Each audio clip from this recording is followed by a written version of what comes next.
नमस्कार, आप देखना शुरू कर चुके हैं कैपिटल टीवी बिहार और मैं आपके साथ सरोज सिंह। देखिए, हारी हुई बाजी जो जीत ले, बाजीगर वही कहलाता है। तो फ्लोर टेस्ट का बाजीगर कौन है, इसको आज जानने और समझने की जरूरत है। और कहा जाता है कि सियासत में एक छोटी सी गलती आपको जीती हुई बाजी भी हरा देगा। तो क्या तेजस्वी यादव ने कल एक वही गलती कर दी और अपनी जीती हुई बाजी उसने गंवा दी। तो क्या क्या हुआ फ्लोर टेस्ट में, हम लोग लगातार आपको बता रहे हैं कि किस तरह से एनडीए की सरकार बची। आज हम उन गलतियों पर बात करेंगे जो तेजस्वी यादव कर गए और नीतीश कुमार ने पूरी बाजी ही पलट दी और वो बाजीगर हो गए। तो क्या क्या हुई गलती कल, देखिए। पहले जब स्पीकर साहब के खिलाफ अविश्वास के संकल्प पर बात हो रही थी, उस समय तक स्थिति कंट्रोल में थी और तेजस्वी यादव का खेमा पूरी तरह से मुस्तैद था, विश्वास में था। बॉडी लैंग्वेज से भी ऐसा लग रहा था कि बाजी कहीं ना कहीं तेजस्वी यादव जीतने वाले हैं। लेकिन जैसे ही अवध बिहारी चौधरी नीचे आए और उपाध्यक्ष डिप्टी स्पीकर बैठ गए कुर्सी पर, वहीं से खेल शुरू हो गया और बाजी तेजस्वी यादव के हाथ से निकलने लगी। देखिए, जैसे ही महेश्वर हजारी बैठे, आरजेडी के पाला बदलने वाले जितने एमएलए थे 3, धीरे धीरे करके उन्होंने आना शुरू किया। विजय कुमार सिन्हा बाहर जाते थे और उन विधायकों को लेके आते थे। सबसे पहले चेतन आनंद आए, फिर नीलम देवी आई और आखिरकार में प्रहलाद यादव आए। यहां तक तो मुकाबला बराबरी बराबरी का चल रहा था। एक स्ट्रेटजी थी एनडीए की कि जब तक अवध बिहारी चौधरी रहेंगे आसन पर, तब तक इन विधायकों को नहीं लाया जाएगा। और जैसे ही महेश्वर हजारी वहां पर बैठे, इन विधायकों ने आना शुरू किया। विजय कुमार सिन्हा एक एक करके उनको लेके आ रहे थे फ्लोर पे। इसके बाद जो गलती हुई वो सियासत में कभी भी राजद के लोग नहीं भुला सकते हैं, उसका विश्लेषण हो रहा है। देखिए, मुद्दा ठीक उठाया था तेजस्वी यादव ने कि ये जो 3 विधायक आए हैं जिन्होंने पाला बदला है, उनको उस साइड नहीं बैठ के आरजेडी के खेमे में बैठना चाहिए, क्योंकि अभी वोटिंग होनी है। लेकिन यही इशू तेजस्वी यादव की बड़ी गलती हो गई। जो जानकार हैं, जो संवैधानिक मामलों को समझते हैं और जो अनुभव रखते हैं इन सब कार्यों का, उनका यह कहना है कि तेजस्वी यादव को उस समय यही कहना चाहिए था कि स्पीकर उपाध्यक्ष महोदय, डिप्टी स्पीकर महोदय, माननीय डिप्टी स्पीकर महोदय, ये जो 3 विधायक उस तरफ बैठे हुए हैं, पहले इनकी सदस्यता के बारे में फैसला आप कर दीजिए, उसके बाद आगे की कार्रवाई करिए। लेकिन ये मांग नहीं रखकर तेजस्वी यादव ने उनको आरजेडी वाले खेमे में बैठाने की बात कही, जो खारिज हो गई, जिसका कोई मतलब ही नहीं था। जानकार बताते हैं कि अगर तेजस्वी यादव उपाध्यक्ष से ये बोलते कि इन विधायकों की सदस्यता पर पहले फैसला होना चाहिए, ये आरजेडी के विधायक हैं तो उधर बैठ गए हैं, पार्टी लाइन से अलग गए हैं, तो इनके वोट को नहीं गिना जाए, इनको अमान्य किया जाए, इस पर एक लंबी बहस वो कर सकते थे। लेकिन यहां पर वो गलती कर गए और यहीं से बाजी पलटने लगी और नीतीश खेमा विश्वास में आ गया, उत्साह में आ गया कि अब तो मामला हमारा बनते ही जा रहा है। देखिए, जैसे ही ये बात नहीं आई सदन में, उसके बाद जो भी आरजेडी के तरफ से जो ऑपरेशन हुआ था, जो विधायक नहीं थे वो भी फटाफट आने लगे और बैठने लगे सत्ता पक्ष की तरफ से, चाहे वो मिश्रीलाल यादव हो, बीमा भारती हो और तमाम भागीरथी देवी हो। अलग अलग कारणों से जो नहीं थे, जो कहा जा रहा था कि जो खेला आरजेडी की तरफ से खेला गया था उसके ये प्लेयर थे, उन प्लेयर ने अपना खेमा बदला और वो लोग आने लगे, सत्ता पक्ष की तरफ बैठने लगे, क्योंकि वो एनडीए के ही विधायक थे। और जो 3 विधायक जो आरजेडी से आए थे वो तो आए ही आए थे। तो एक बड़ी गलती हुई तेजस्वी यादव से, उसके बाद पलट गई बाजी। नीतीश कुमार का मनोबल बढ़ा, उनके टीम का मनोबल बढ़ा।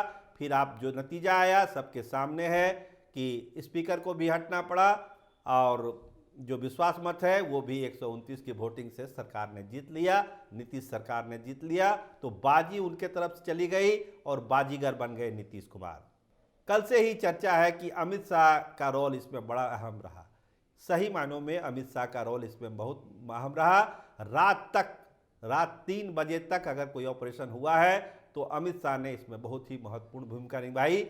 दिल्ली से जो हमारे सोर्स हैं उन्होंने एक साफ कहा कि अमित शाह ने साफ डायरेक्शन दिया था कि कोई चूक नहीं होनी चाहिए, कोई चूक नहीं होनी चाहिए। प्लान ए तो था ही, प्लान बी को भी इंप्लीमेंट करने की बात कही गई थी कि अगर प्लान ए फेल होता है तो आप तत्काल प्लान बी को सक्रिय कर दीजिएगा। ये एक सीधा डायरेक्शन अमित शाह का था। तो इसी डायरेक्शन पर कल काम हुआ और तमाम लोग, भाजपा के लोग, जेडी के लोग, आपने कल खबर ही सुनी होगी कि जो सचेतक थे जनता दल यूनाइटेड के संजय गांधी, उनके चैम्बर में चेतन आनंद को बैठाया गया, नीलम देवी को बैठाया गया और तब तक फ्लोर पर नहीं ले जाया गया जब तक कि अवध बिहारी चौधरी ने अपनी कुर्सी नहीं छोड़ी, वो नीचे आके नहीं बैठे अपने आरजेडी वाले खेमे में। तो ये एक पूरी तरह से प्लान स्क्रिप्ट था और इतनी अच्छी स्क्रिप्ट लिखी गई थी कि इसमें चूक की संभावना बहुत कम थी। देखिए, कहा जाता है कि पैसे का उपयोग की बात थी, मसल पावर की उपयोग थी, कुछ विधायकों पर एफआईआर हुआ है, अपहरण की बात कही जा रही है, अपहरण का मामला दर्ज हो रहा है। देखिए, चेतन आनंद मामले में पहले शिकायत थी, अब उसमें अपहरण का मामला दर्ज हुआ है, डॉक्टर संजीव पर अपहरण का मामला दर्ज हुआ है। तो अभी ये सिलसिला चलेगा क्योंकि बाजी अब पलटी है। सम्राट चौधरी ने कल एक इशारा किया था कि जो विधायक खेला में शामिल थे उसका इलाज तो मैं करूंगा ही करूंगा, उसको मैं छोड़ने वाला नहीं हूं। क्योंकि भाजपा जैसी पार्टी में अगर कोई विधायक इधर उधर कर रहा है और वो खासकर उस मामलों में जिसमें अमित शाह सीधा इंटरेस्ट ले रहे हैं, खुद रात जगा कर रहे हैं, 3-3 बजे रात तक जग रहे हैं, उसके बावजूद अगर कोई भाजपा विधायक खेल करने की सोच रहा है तो ये एक अक्षम्य अपराध है भाजपा में, इसको बर्दाश्त नहीं किया जाएगा।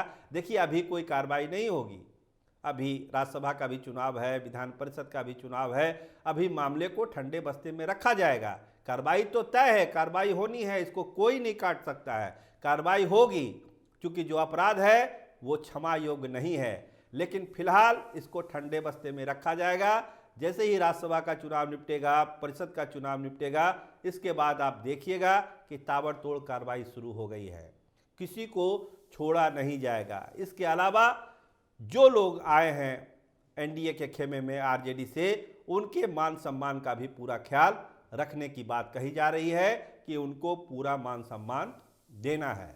अब हम बात करते हैं कि वो जो विधायक, 3 विधायक चेतन आनंद, नीलम देवी और प्रहलाद यादव इस खेमे में आए हैं पाला बदल के, उनकी सदस्यता का क्या होगा? क्या उनकी सदस्यता चली जाएगी? तो जो जानकार हैं उनका कहना है कि ये इतना आसान नहीं है, क्योंकि अब तो अवध बिहारी चौधरी रहे नहीं, वो हट चुके हैं अपने पद से।